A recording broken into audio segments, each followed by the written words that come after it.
ব্যায়াম করে বেশি হয়েছে। কি বেশি হয়েছে ব্যায়াম করে? হাঁটু কোমর। হাঁটু আর কোমর? কোমর, হ্যাঁ হ্যাঁ। আচ্ছা, এখন ঘটনা হলো যে ব্যায়াম আমরা দেই হচ্ছে মানুষকে ভালো থাকার জন্য, তাই না? যে এই নিয়মে যদি আপনি ব্যায়াম করেন আপনি ভালো থাকবেন, সুস্থ থাকবেন। এখন সবার জন্য সব পদ্ধতি মেথড একরকম না।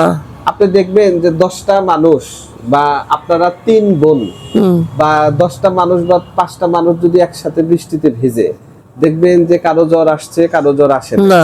আবার কেউ জ্বর হয়ে অস্থির হয়ে যাচ্ছে, কেউ জ্বর হয়ে চুপ করে আছে, কেউ জ্বর হয়ে পানি পিপাসা সমানে অস্থির, আবার কেউ জ্বর হয়ে পানি খাচ্ছে না, কারো জ্বর হয়ে পাতলা পায়খানা হচ্ছে, কারো জ্বর হয়ে আপনার পায়খানা কষা হয়ে যাচ্ছে। তো ঘটনা হলো এক একটা রোগ মানুষের শরীরে এক এক রকম লক্ষণ তৈরি করে, এক এক রকম ভাবে তৈরি করে।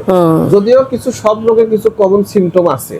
তো এখন বিষয় হলো যে আপনার আমরা হাঁটু ব্যথার জন্য যে ব্যায়ামটা দিয়েছি এটা আপনার উপকার হওয়ার কথা, কিন্তু সেই জায়গায় আপনি বলতেছেন যে ব্যায়াম না করলেই ভালো থাকেন, ব্যায়াম করলে খারাপ হয়ে যায়। আরো বেশি সমস্যা। এখন কোমরে ব্যথা ছিল না, কোমরেও ব্যথা।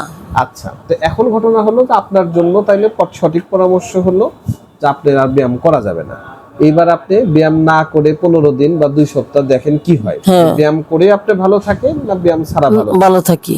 যদি ব্যায়াম ছাড়া আপনি ভালো থাকেন তাহলে আর ব্যায়াম করার দরকার নাই। ব্যায়াম উপকারী হইলেও সবার জন্য সব সময় উপকারী না, 1 নম্বর কথা।